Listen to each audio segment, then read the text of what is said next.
Hello, this is Derek Rae, and a warm welcome to the German Fussball Podcast Season Review.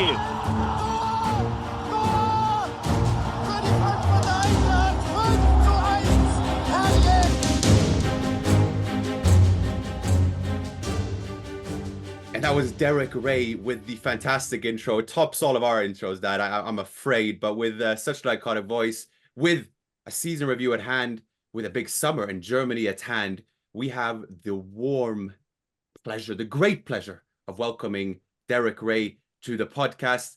Thanks a lot, Derek, for attending. I know it's early for you. You're in the US now, a little break before the Euros. But first of all, thanks for joining.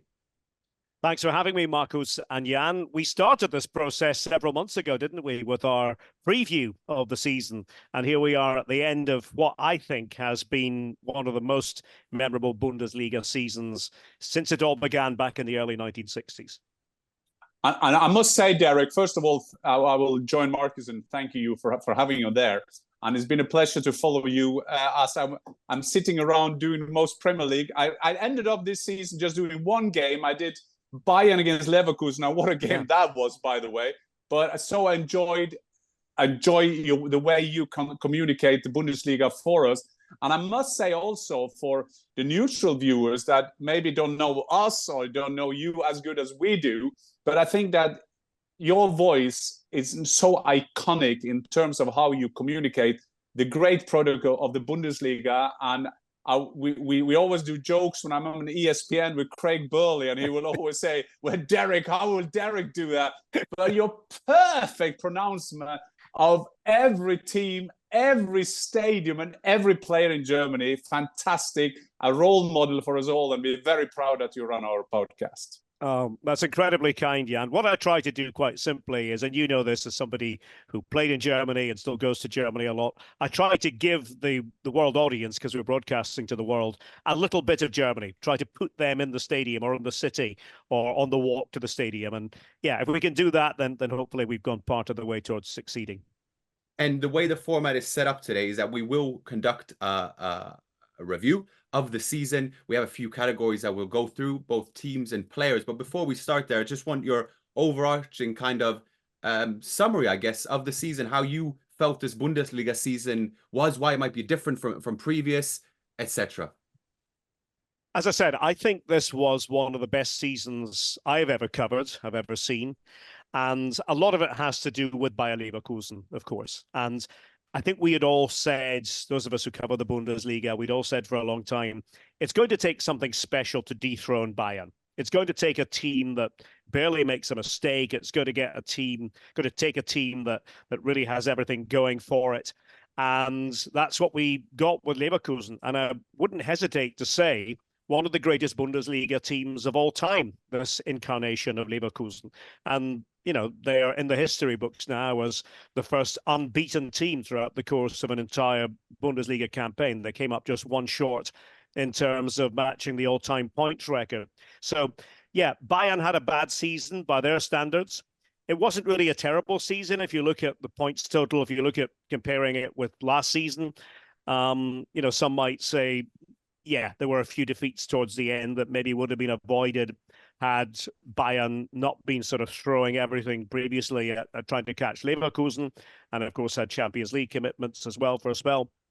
But I think Leverkusen, Stuttgart, their rise, I think those two in particular made it really interesting. And the fact that you had Dortmund, Champions League finalists, as we speak now, Borussia Dortmund in 5th place. And I just think it had terrific stories and a relegation battle that went right down to the wire, my goodness, and you know, probably the most exciting relegation fight anywhere in Europe. So you know, I've missed out a lot there, but I think to sum it up, just a terrific campaign. And that's what we'll aim to cover. And for people that are listening, there will be stuff that we'll miss, but we'll try to include as best possible. I basically sent to Derek, to Dad, a breakdown of the awards, end of season awards. And where I would like to start, gentlemen, is with the player of the year. So we'll kind of do it by feel. Since he's our guest, Dad, we'll give it to Derek and then we'll go back and then we will mix it up. But Derek, I would love to hear your player of the year in the Bundesliga season 23-24. Well, I think you do have to give it to a Leverkusen player. At least that's my view, because they have been the team of the season. Now, which Leverkusen player? That's the big decision. And having assessed it, I'm actually going with somebody who, if you look at the numbers, wouldn't get this award, because you have now statistics, goals, assists, other categories. And it's very tempting to say, yeah, this person has X number of assists or X number of goals, and therefore this person is the best player. Granit Xhaka doesn't get assists because, of course, he sits a bit deeper. And it's often said in Germany, he's the man for the second last pass. You know, almost all good things go through Granit Xhaka, but not necessarily the final pass. But when I think about somebody who has been the ultimate fulcrum for his team, then I think you have to mention Granit Xhaka in that context. And he was the missing piece, really. You know, there were maybe other areas they had to address, but Leverkusen previously didn't have that experienced central figure to hold it all together, to be the conductor of the orchestra, the main strategist. And we saw when he was out against Stuttgart that they really missed him when he was suspended for that game. And so, yeah, you know, Florian Wirtz could easily have won this for me. Alex Grimaldo could have won it as well, but Granit Xhaka gets my vote. That I will follow up on that, because I had the same as Derek. And just to reiterate, really, what I like about Granit Xhaka, who I was fortunate enough this week to meet as he was finalizing his A license, and I had the pleasure of speaking to him as well. And one of my questions was to him was, what are one of the lessons that you want people to take from your sort of revival in sorts of the last couple of years? To which he said, listen, people look at a guy who's 31 years old and think that that's sort of the definition and the indictment of a player. But I want to see that there are types, there are different peaks to a player's career, and he certainly showed that. I think, like, to reiterate what you said, he's been the missing piece. And Simon Rolfes has talked a lot about the recruitment, not only of players based on technical skills, but also their social skills. And what Granit Xhaka brings to a team, you say, there is obviously, I think he's shown that he's propelled in sort of going more forward in terms of more attempted passes forward, etc. He's not put a foot wrong, but in terms of the impact he brings onto a team, the leader that he is, the de facto captain that he can be, which he is in the Switzerland national team as well. He is just a type, and that's very important to consider when we look at all the other fantastic players Leverkusen had. He's just brought a balance, a core, and I love that these type of players get their due credit. So yeah, 2 for Granit Xhaka then, I guess. Well, guys, I will agree on this one. I like to disagree agreeable. Isn't that what I call it on Rest is Politics, one of our favorite podcasts? But I will just add to what's been said. The position he's got on the pitch, like Derek was talking about, not many assists, but still this guy who gets the ball and goes from defense to offense. That is very underestimated in a football team. I played in the 90s in the Norwegian national team. Our man to do that was Kjetil Rekdal. There was a time he played for Hertha Berlin later as a libero, but there was a time that the coach didn't see that. Very important player for us. I also put him in there because Leverkusen signing, and they've been very good in the recruiting department. He was not a typical Leverkusen signing. They like to get younger players to develop them and sell them. That is at one point. And I just for the mention, as I guess every award this season, the most important thing is the one we three do now. I will also put in Harry Kane. Harry Kane will now be a bit, I quote, ridiculed because he went from Tottenham to Bayern to win titles, but he had a fantastic season. And only to be compared with the record Lewandowski did. And there was a time that he actually had a chance to kind of break an unbreakable record who had broken another unbreakable record of Gerd Müller. Just shows you that Harry Kane has done a fantastic job there, coming as a foreigner, adjust to the Bayern way, adjust to the Bundesliga, and scored a lot of goals. But we agree on this one. Granit Xhaka is our player of the season. He does. He's yeah, I think it's well deserved for Granit Xhaka. It had to be a Leverkusen player. You're almost tempted to do a non-Leverkusen season end of awards because there will be plenty. But we will go on to Young Player of the Season. There's a very strong candidate there, and he's surprise. I think he might be from Leverkusen. But Dad, why don't you start us off with your Young Player of the Season? It's a funny award because I see here in England, and I'm a lot in England, so I ended up saying I'm here in England, and. sometimes these award, suddenly Erling Haaland was in a young player award kind of thing. But I guess when we see the talents that are running around in Germany, I remember 10, 12 years ago when I started working there again for Sky, I was so impressed with all the young players. I couldn't believe how many great talents there were in the clubs. Then they dried up a bit, quote, dried up a bit. But now, I mean, with Musiala, I mean, you have to love Musiala. He was the decider last season, scoring that decisive goal, of course, for Bayern. But I guess Florian Wirtz, he plays like he's 34, and then he had the most experience. But it's something when he gets the ball. There is something about this. Just give me the ball. Just give it to me. I had an okay career, but when I lost the ball a couple of 3 times, I, like a lot of other players, we were hiding a bit and hope that some ball would knock me in the head and I will score a goal. But Florian Wirtz, if he loses the ball 4 times, there is like just give it to me. So I love Florian Wirtz, and I'm so looking forward to the Euros to see how him and Musiala will function, and the poster boys for the German national team. Yeah, he was the league's official player of the season. 11 goals, 11 assists to his name in the Bundesliga. Derek, will it be Wirtz or someone else for you? No, I'm with Jan. It will be Florian Wirtz. I think it has to be. I think, as I said, he could easily have been player of the season outright, not just young player of the campaign. And I think we all need to appreciate this period of watching Florian Wirtz. Remember, he was out for such a long time after the ACL injury, and you never quite know how a player is going to come back from that. But he has been sensational. And, I think about some of his magical moments. I think about the goal against Freiburg that was otherworldly as he went on that dribble and somehow kept going and finished with great authority. So, yeah, Florian Wirtz, Jan has said it all, really, I think, in terms of how good he is. If I could mention a couple of others who maybe wouldn't get the publicity, I would mention Brian Gruda of Mainz, who I think is a player we're going to be hearing a lot about in years ahead, whether with Mainz or with somebody else. And also Alexander Pavlovic of Bayern. Yes. It's one thing, I do give Thomas Tuchel some credit for that. He had the courage to field Pavlovic at a time when maybe it wasn't the obvious thing to do. Maybe other coaches wouldn't have done that. But there you have it. He's part of the Germany setup now, and really talented, technical defensive midfield player. But Hoeneß says he doesn't give young players a chance. Apparently, that's his version of it. No, I agree. Remember Hoeneß has nothing to say anymore at Bayern. Yeah, right, Mr. Pinocchio. No, I think I guess we're so in unison, because I think for me it has to be Florian Wirtz. It would be foolish not to. But I'm glad you gave some honourable mentions, and also to Maximilian Bayer, who as well scored 16 Bundesliga goals.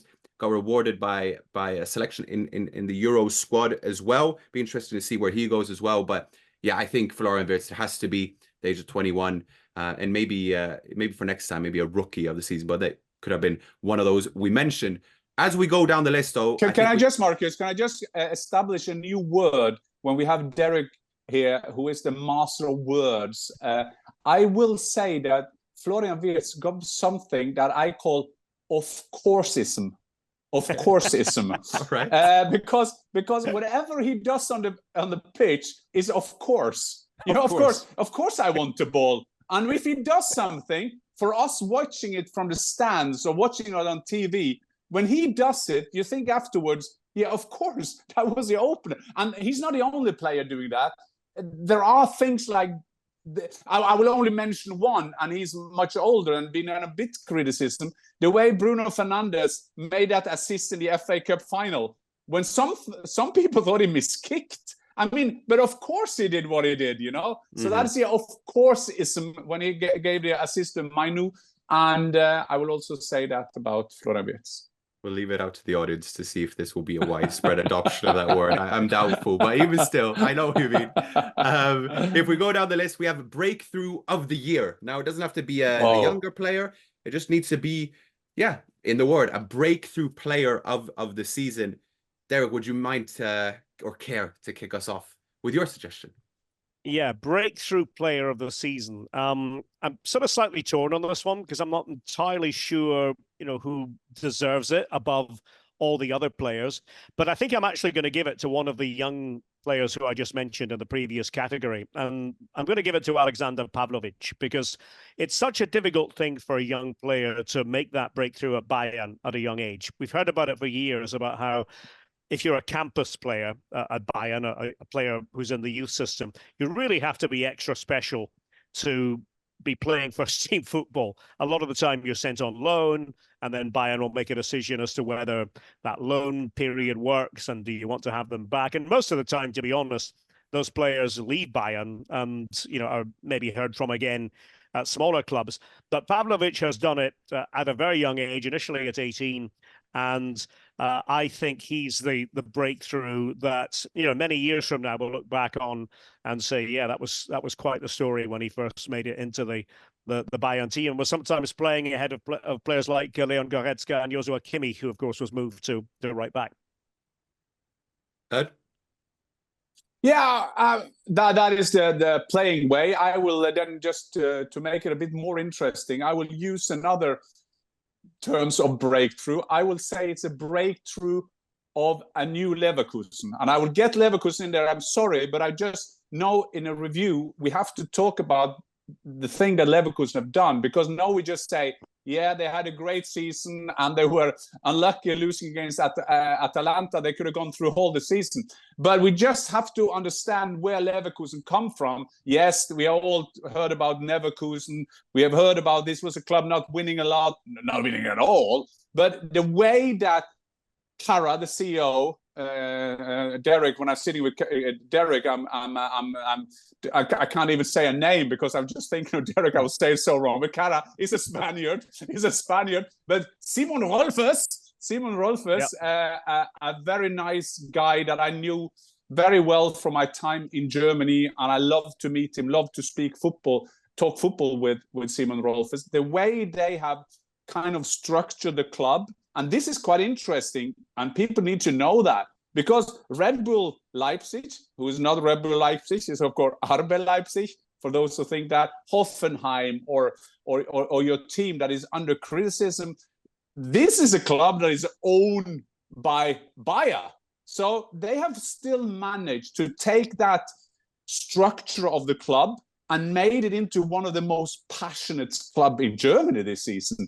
And I always wonder, and maybe Derek, if I may, Marcus, ask Derek, because when we go to Bayer Arena back in the days, it was a good place to come.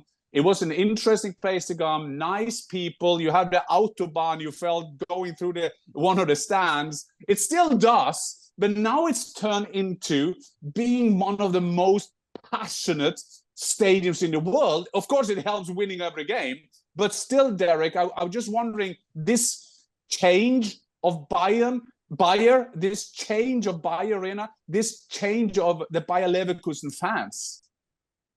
Yeah, big change. I've noticed it this season, and I think the numbers also speak for themselves. The membership is up. It used to be that, people would ask, I'd like to go and see a Bundesliga game. Where should I go? You'd often say, well, go to Leverkusen. You could probably get a ticket. They might not completely sell out. It might be 25,000, but there'll be, maybe a few hundred or a few thousand extra.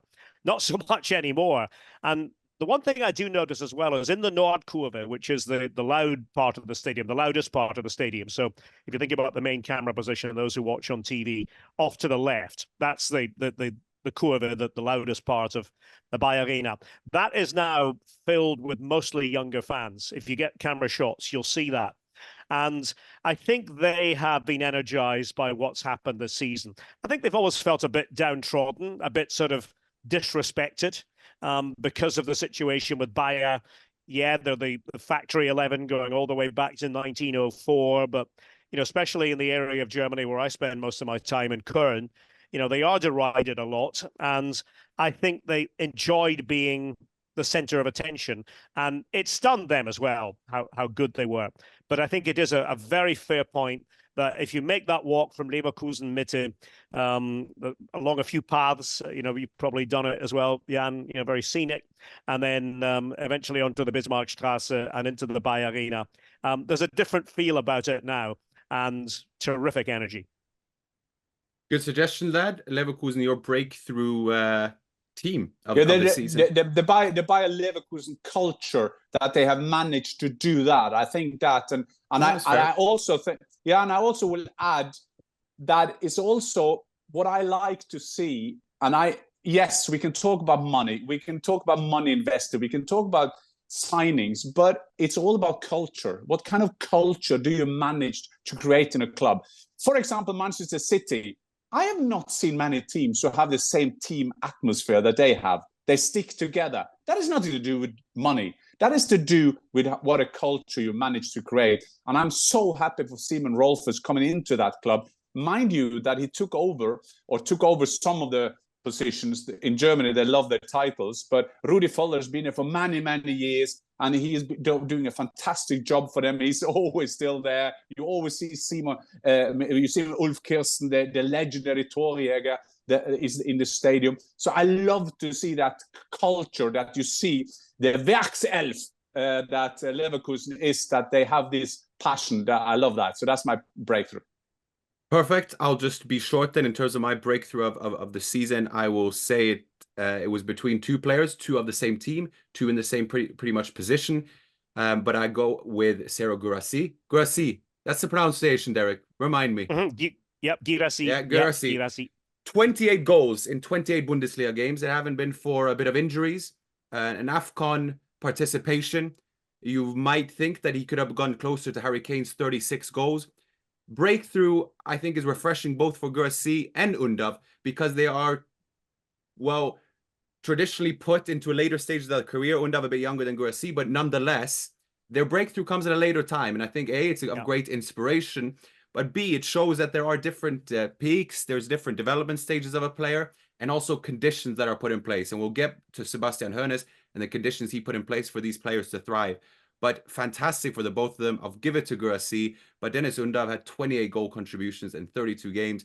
And from being an amateur, but at least not a pro, until later stages in the career, and seeing his rise up through Belgium to Brighton, not getting quite the nod at Brighton, and then breaking through at Stuttgart, I think is a great story. And I would recommend for people to, if you want to familiarize themselves with it more, some great stories on Bundesliga.com for that.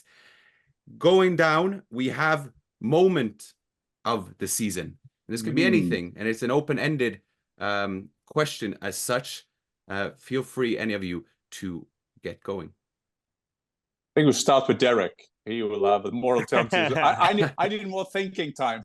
Yeah, no problem. I have a few in my head, but I'll go with this one because I think it sort of encapsulates the trajectory of the season. So it was Carnival weekend in Leverkusen, and I was there at the Bayer Arena when Bayer Leverkusen took on Bayern. Now, it's funny when you look back, you sort of think, oh, there was almost an inevitability about Leverkusen beating Bayern. But I remember having a chat with Holger Dahl, who's one of the radio commentators for WDR, who I often see when I'm covering games in Germany's West. And Holger and I were walking up the stairs before the game. And he said to me, yeah, let's see how it goes. You know, if Bayern win, then they would have jumped to the top of the table. Let's not forget that. And everybody knows the recent history of German football. When Bayern tend to do that, and they have tended to do that, then the competition as a result of that is usually not much of a factor. But Leverkusen won that game so emphatically. And the image for me that I'll always link with the game was right at the end when Manuel Neuer had gone all the way up into the opposition penalty area for a set play, leaving his net completely unguarded. And then Jeremy Frimpong went on this run down the right-hand side. You know, some players would just have taken it for a walk, but obviously he knew that Neuer was out of his goal and tried his luck and finished. And it was just sort of the perfect way to put the exclamation mark on what was a clobbering. I mean, it was a hammering for Bayern in a game that, you know, wasn't decisive, but certainly was, I'll use a German word, richtungsweisend, direction pointing. It was very much a direction pointer with the rest of the season in mind. And you could name all manner of Leverkusen fight backs, late goals. They did that so often we lost count. But I would have to say that Frimpong goal really put the icing on it against Bayern right at the end. Dad, you tell me, but we've obviously seen a lot of those, as Derek alluded to there, in terms of those turning points in Leverkusen's season. Just reflecting on how important those moments are for a team that proves successful. You were obviously there for the Bayern Munich Bayer Leverkusen game, the reverse fixture, the very first fixture in which they equalized very late on. And you'd like to think, is that a moment in which they were led to believe that they could actually win the title, that they could go unbeaten, etc.? How do you reflect on that? Yeah, I think it's very vital. And I think Derek and myself, we're a bit older than you, Marcus, so we know our history. It reminded me a bit when Felix Magath was the coach of Wolfsburg, remember, Derek, back in the days when they knocked Bayern at home. Which year are we then? We are back in 2010, aren't we? 2010. 2010, sorry. 2010, yeah. And Wolfsburg winning with Graffi, with Dzeko. They had a fantastic team. And they kind of knocked Bayern out of everything. But having said that, I would say that I did the other day my moment in the Premier League, and I said my moment of the season was Son going 1 against Ortega, because that it just shows you how tense the Premier League was. It also shows you how tense our profession is. We can talk a lot about stats with video and analysis and everything. That was my moment of the season. But I will add, because I only did live one German game this season, and I did that for ESPN when Archie was in a big fat wedding in Greece. Isn't that a film? Yeah, he went to a wedding in Greece. So Costa, our friend at ESPN, he asked me, "Can you go down and do that?" I did that, of course. I had a chance to do that. I went down there, and it was the first time I visited Allianz Arena after I predicted, and I have to give myself a bit praise. I said that Oliver Kahn will be sacked, and I had a lot of go from the Bayern side that wasn't true, that wouldn't happen, and I was had to sit still for 5-6 weeks, and then he got sacked. So this was the first time I was back at Allianz Arena. Bayern has always been a club that I have admired. I have always loved the way they built that club up, being a family club in a way, and still being a global brand. So I went back to Bayern, came on. I tried to be very confident that everything will be like it is. And it was. And it was, first of all, it was a fantastic football game. It was the first time I saw Alonso's Leverkusen team live. It was the first time I met Alonso. I had a fantastic, you know how it's like, Derek, after the game, you are not sure which player you will go get. You got ESPN in USA on your ear, and you just waiting, and everything went fine. I had all the stars of the game. I had Alonso, I had Tuchel, I had everything. It was a fantastic moment. So Marcus, if you may forgive me to make this a personal thing, and I also ended up giving Boniface a Norwegian chocolate, a milk chocolate, and he was like, "What's going on here?" after his spell at Bodø Glimt. So that was a great game, and I'm with you, Marcus. That is also a moment that I think that I remember that Grimaldo shot. And I think that was a moment that I thought, well, we're in for it here. And I think that shocked also Bayern, because I do remember that game, Derek, being a game, it was black, white. There was spells. Bayern were definitely the best team. The Leverkusen were unbelievable good. And Bayern came, and I thought, wow, I missed German Bundesliga, because that was a hell of a game. No, thank you. I think we move on. I'll mention, I just remember watching when Leverkusen clinched the title against Bremen, Florian Wirtz's hat-trick, and you could see the crowd just ascending upon the pitch closer and closer, and they had the pyrotechnics and whatnot, and there was this incredible buzz. Remind me, Derek, were you there on the day? Yeah, we were covering it, that one remotely. Unfortunately. Right. But we were covering it, and spine-tingling moments. Yes. I mean, incredible. No, exactly. And that's what's, the emotions and the fans involved. And we talked about the special atmosphere at Bayer Arena. So that was one that stuck to mind. Going down the list, we have best signing. Ooh.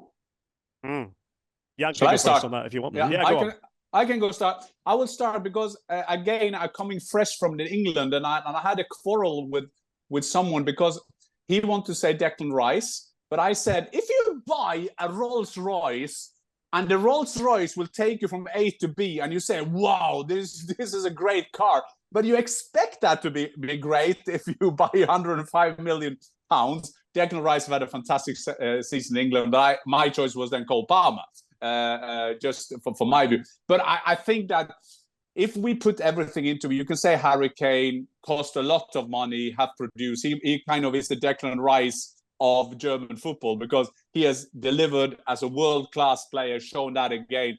But I think we're going to be very early up, as Derek is, to avoid to say Grimaldo. I mean, how can you take a guy from a free transfer, so influential in the team?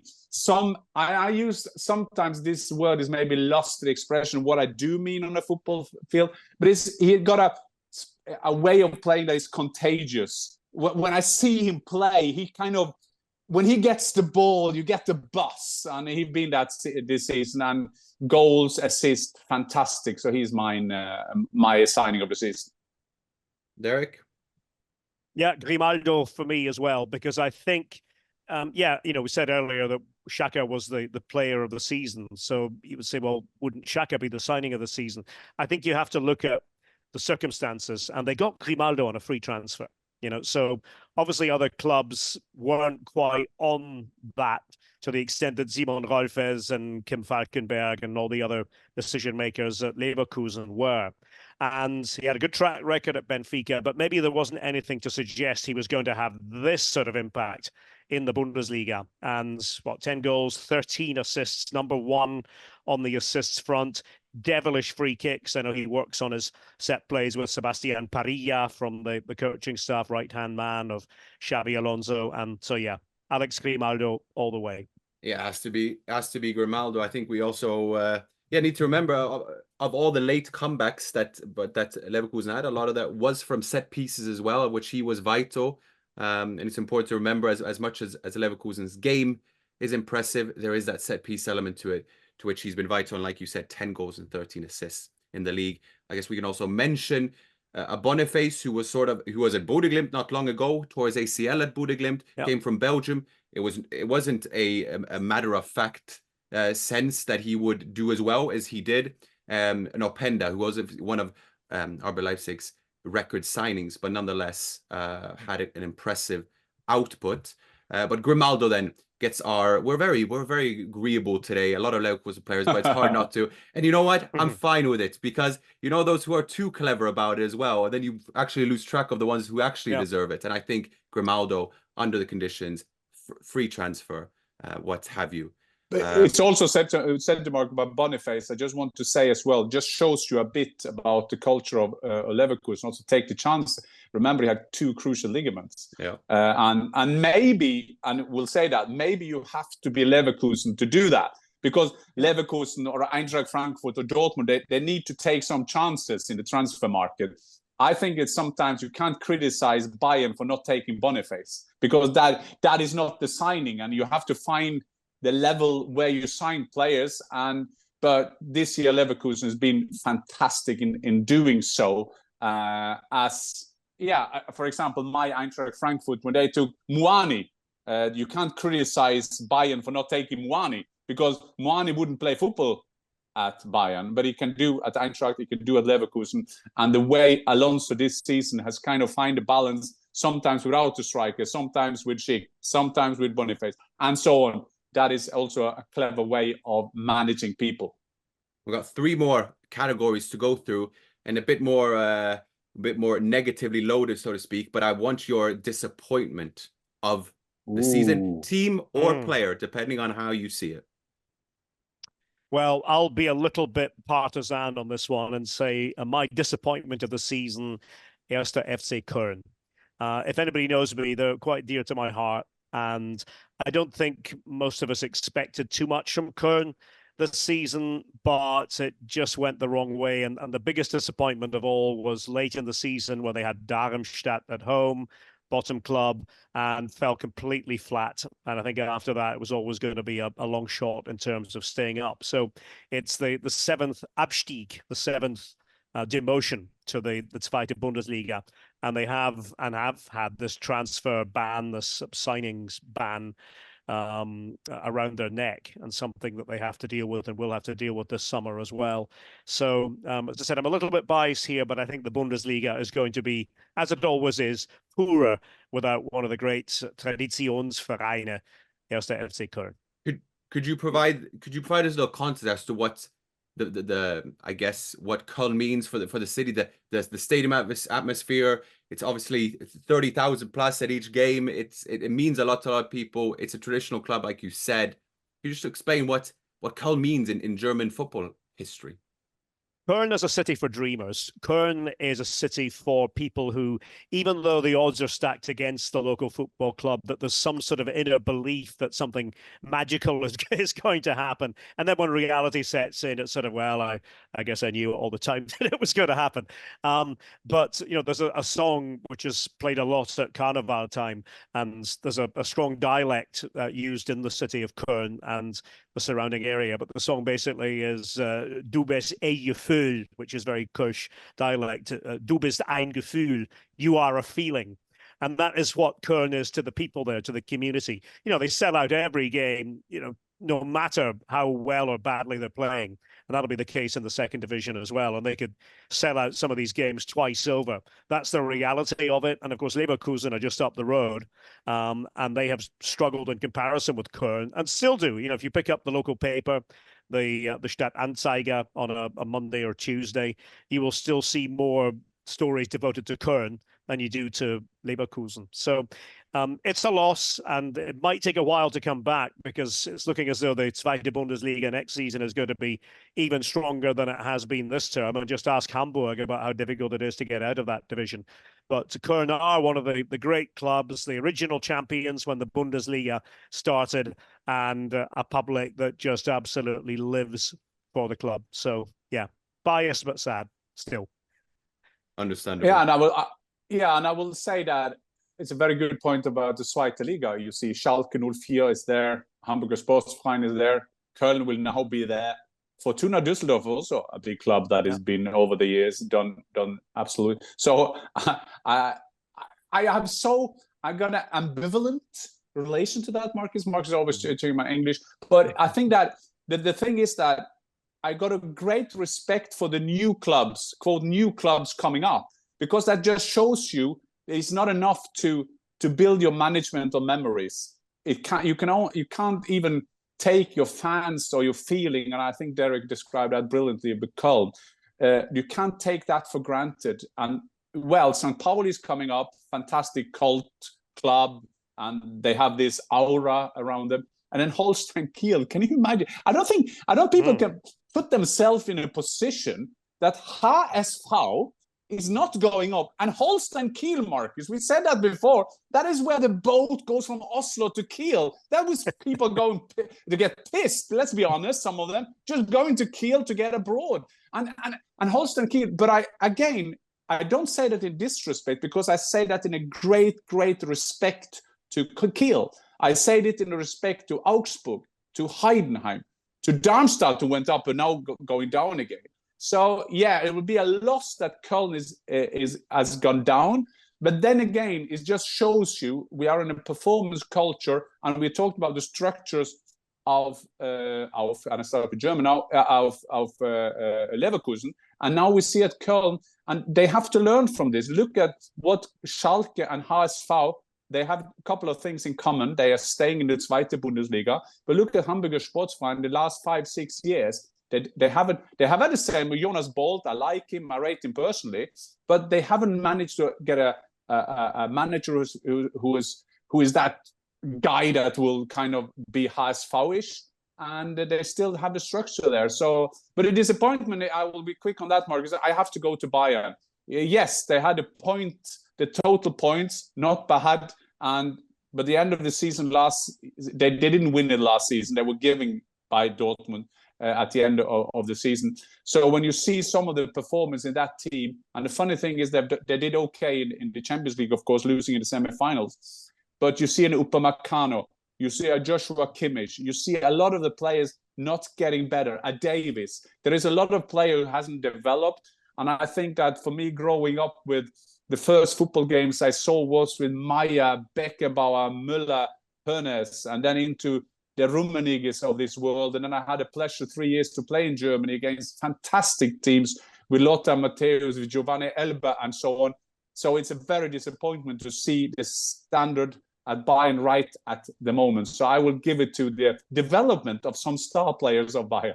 being creative with these awards. But I like I'm it. good people here. Yeah, well, you could say, and someone like Kim as well being disappointment, being signed for Of the course, months he did as well, Yeah. all that. For me, I think it would be between two teams. You could argue on one hand, it'd be Gladbach, who were very underwhelming season, whether that's attributed to Seoane or if it's just a really bad spell in the club's time. You have Roland Wirkus there higher up, who there are question marks regarding in terms of that sporting director role and in the overall direction of the club. For you guys, obviously a bit older than me, know that the meaning that Gladbach have in German football and their history. And I think they should very much watch out in terms of next season if some things don't change. You also then have Union Berlin, not as much history in terms of trophies and what have you.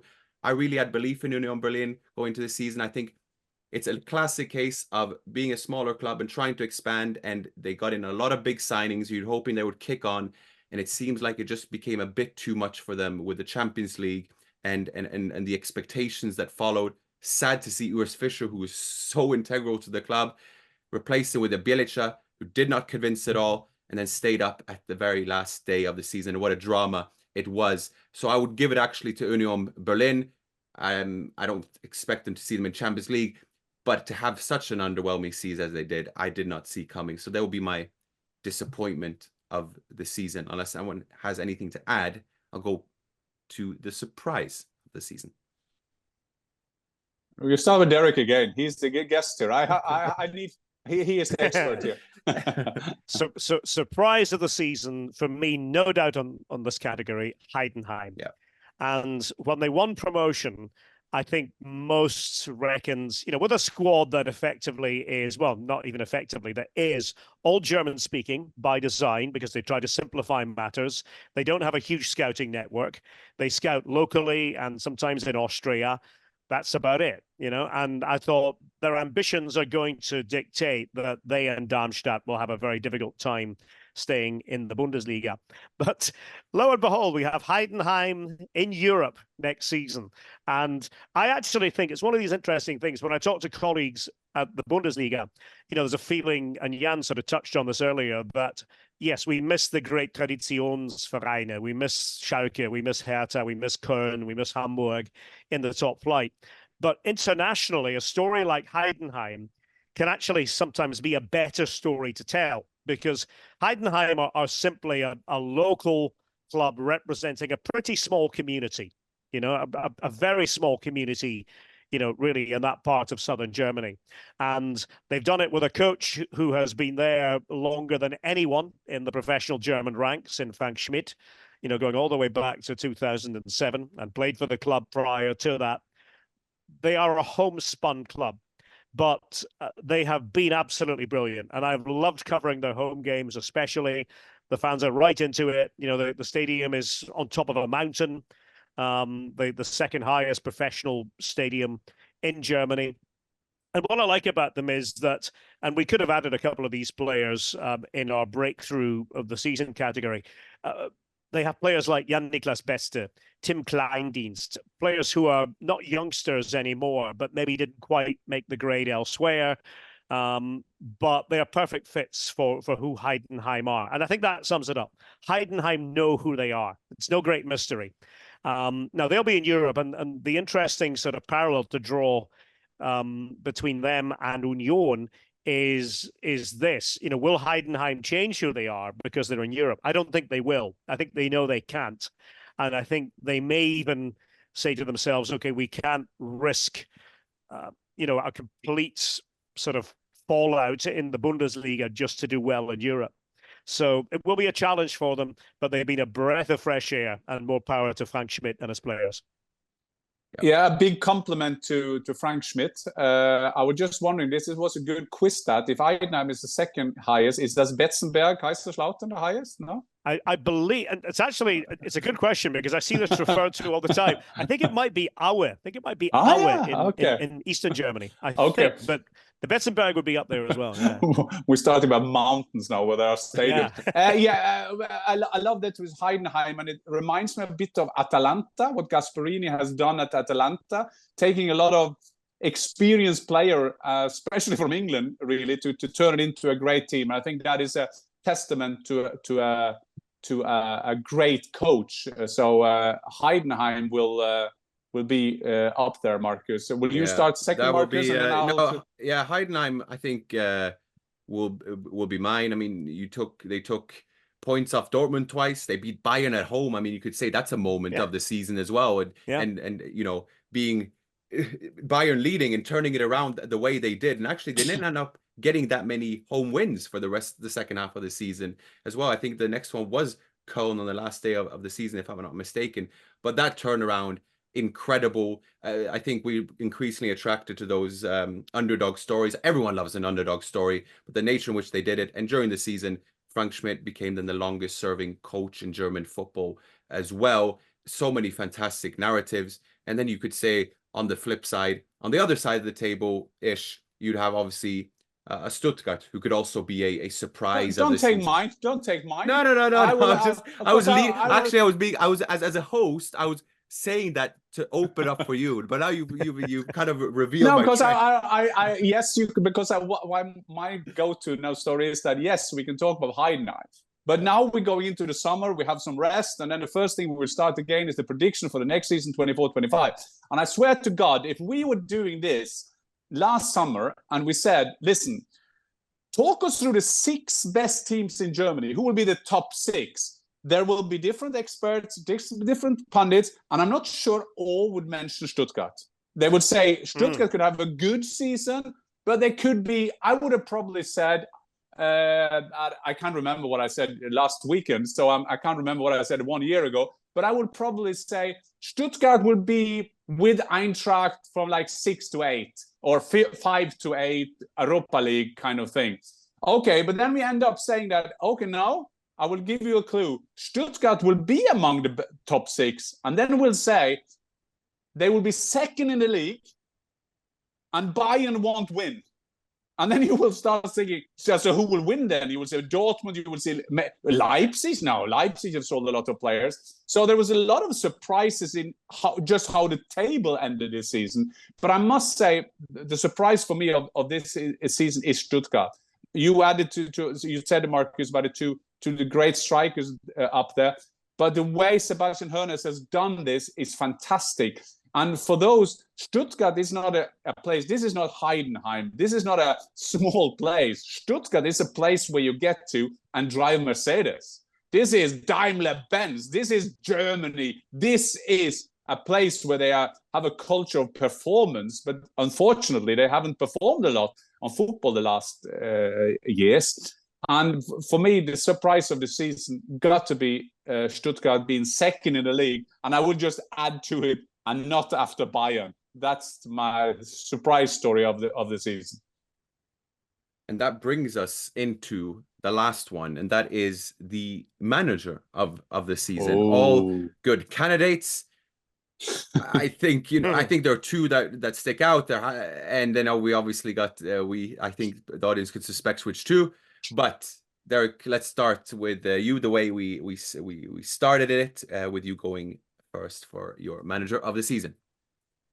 In any other season, I would give this to Sebastian Hoeneß. I think that what he's done, and Jan has said it very eloquently. I mean, what he's done has been nothing short of remarkable. Let's not forget, they were in the relegation playoff the season before, and he came in and steadied the ship, got them into the relegation playoff, got them through that against Hamburg. And I thought they would do well to be mid-table in my preseason predictions.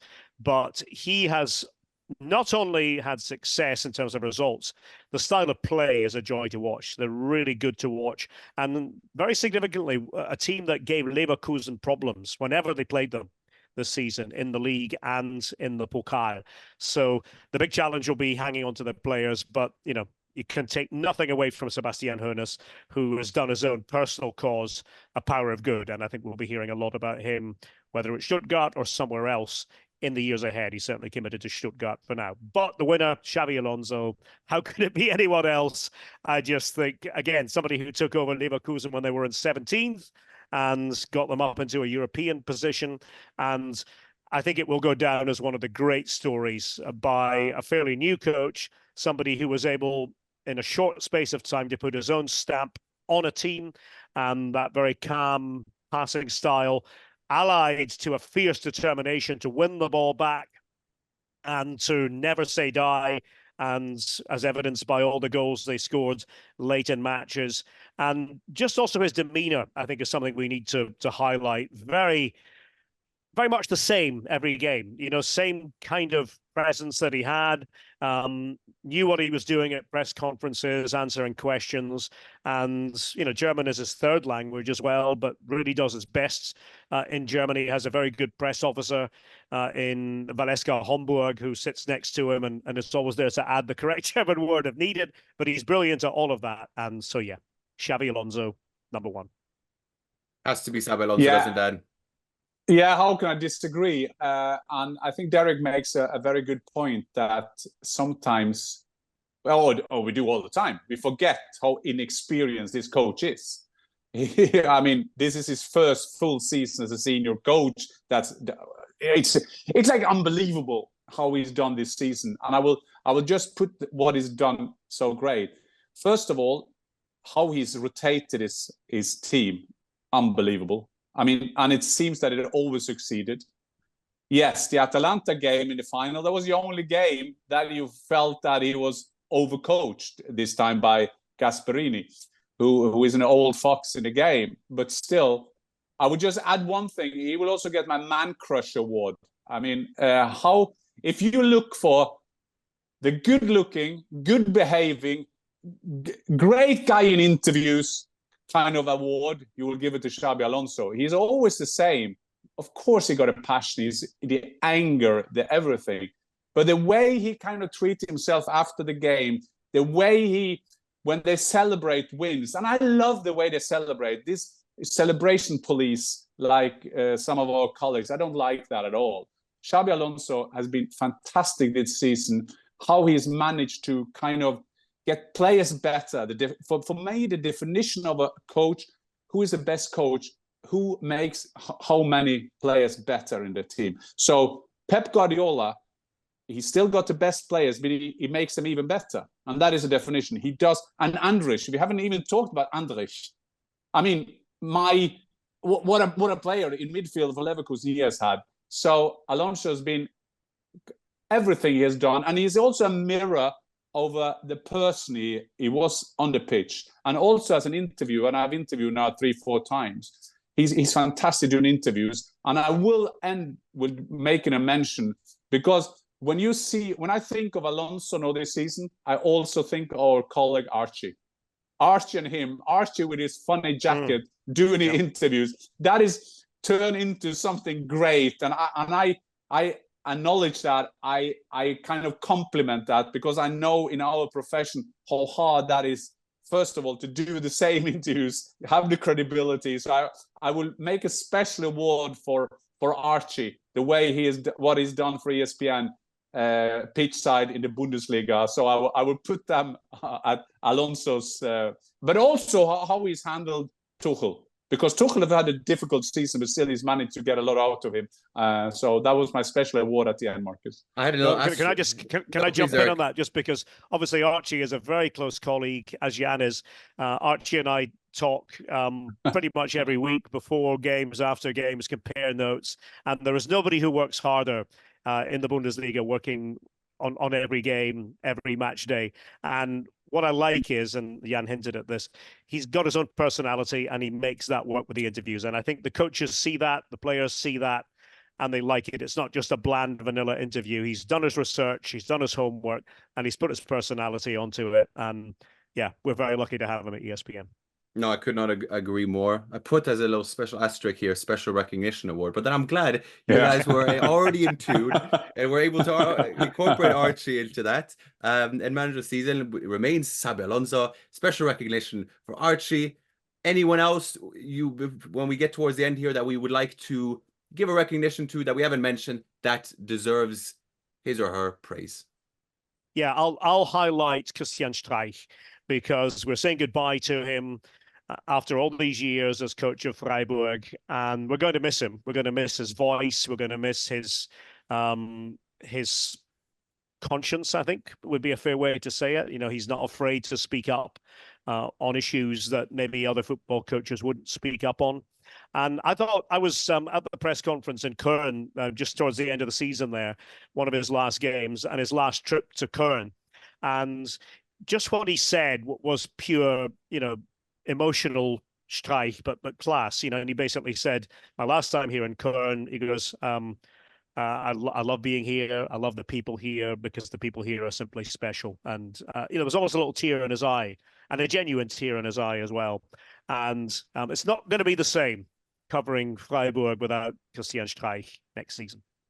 I will give at the end my lifetime award because my lifetime award will go to a man that I will so miss him when he's leaving. I will so miss him because I have two football loves in my life. That is the Premier League and the Bundesliga. And I'm so fortunate that it's a bit different because in Germany is more soap opera, it's more Hollywood, because they're in every club. There are 10, 12 people that talk in the media. In England, it will always be the manager. But in Germany, it will be 10 to 12. Then every media outlet have 2 or 3 spies. But then at the end of the day, you have Uli Hoeneß. Uli Hoeneß, he's doing everything wrong in terms of school of strategy, school of marketing, school of communication. He started the season by kind of nearly ruining the negotiations between Bayern Munich and Tottenham. Then he is the one who publicly says, Thomas Tuchel, well, maybe it was wrong that we took out Nagelsmann. Okay, then we have a soap there. Now we're going into the end of the season with Kompany being the new Bayern manager, and him and Karl-Heinz Rummenigge. And Karl-Heinz Rummenigge said, yeah, our director has decided. And it's just a small sentences that I love to work with German football. And I rate Uli Hoeneß highly. And I love the way that he is like 200 years of age, doing everything wrong that the rest of probably the structure club want to do in terms of communication strategy. But we do love him. So he is for me the Jack Nicholson award at the Oscar Awards, the Robert De Niro. I will so miss him when he leaves us, and he will probably never leave us. But I love it. So I give it a lifetime award to Uli Hoeneß, Marcus. Well done. Yeah. I get the sentiment. I'll say we're all covered. I'll mention Marco Reus as well, who's leaving the Bundesliga. Oh, yeah. He's leaving his boyd club, Borussia Dortmund. The send-off was lovely, and we're speaking before the Champions League final. So maybe I have to edit this after the fact. But nonetheless, it is and has been a fantastic journey. He will leave the Bundesliga, still yet undecided where he will be after. But what a player. I think he's caught sort of the romanticism, the sentiment of a player who's been at a club for a very, very long time. It's been fantastic. And I think everyone has a special place for Marco Reus in their heart. Gentlemen, that also covers what I wanted to cover, so to speak, in this great review of the Bundesliga season.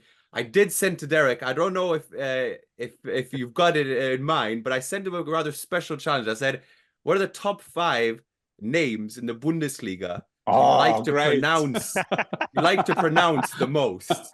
So I leave it to you, Derek, to go through that list. You are ready? The 5 best names. I know it's this tough little challenge because there's so many names, but it's just more so an excuse to hear you pronounce them, really. So the stage is yours, I guess. Okay, in no particular order. No, I won't make it that hard for you. Let's go through the list. So one name I do like is Nico Schlotterbeck. I can't explain why, but I like the way that rolls off the tongue. Another one is Heidenheim defender Jonas Föhrenbach, which is quite hard for a lot of people to say. Maybe that's why I quite like it. Another one that, again, it's not a sort of a striking name, but whenever he's on the ball, I sort of feel upbeat. Patrick Osterhage from VfL Bochum. Osterhage. So I like that name as well. I have to say that as commentators, we love names that have particular sounds, usually ending in O, for somebody who scores a great goal. And so Grimaldo is a brilliant name. I think we all are blessed to have Grimaldo in our league. And I'll give you one more with a sort of a strong sound. Of course, this is a Dutch player, Matthijs de Ligt. De Ligt. Again, it helps to be Scottish to say that. Yeah. I will end, Marcus, with another compliment of Derek, because the thing is with languages, it's a part of your temperament, how you do a language. And if you commentate like Derek is doing that, he's doing it in his Scottish kind of English, kind of presentable kind of communication skill. And then you just have to go into the German language. And we know that I've learned my German, but the German is a bit more like this, like where the French are a bit more romantic, and the Italian la la la la and everything like that. What I love with Derek is, I remember one of the best thing on YouTube, I love that, is when they go through the different things. For example, ambulance, ambulance, Krankenwagen. And it is fantastic, the language. And that's why I love when I hear Derek, because he will have his great English, but then you suddenly have Schlotterbeck.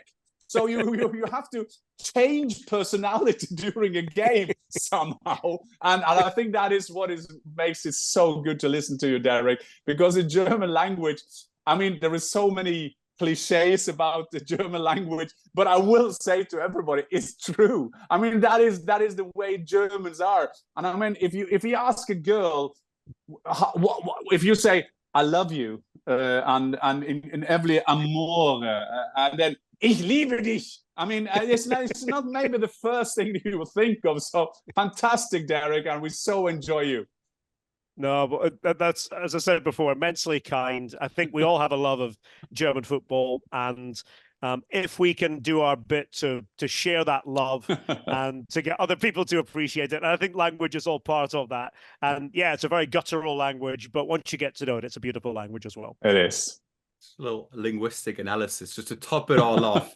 But gentlemen, it's been an absolute pleasure. It's always looking forward to doing these previews, reviews. Next time, if you come, Derek, then it's become a tradition. Then you're locked in. You have no choice. But it's an absolute pleasure.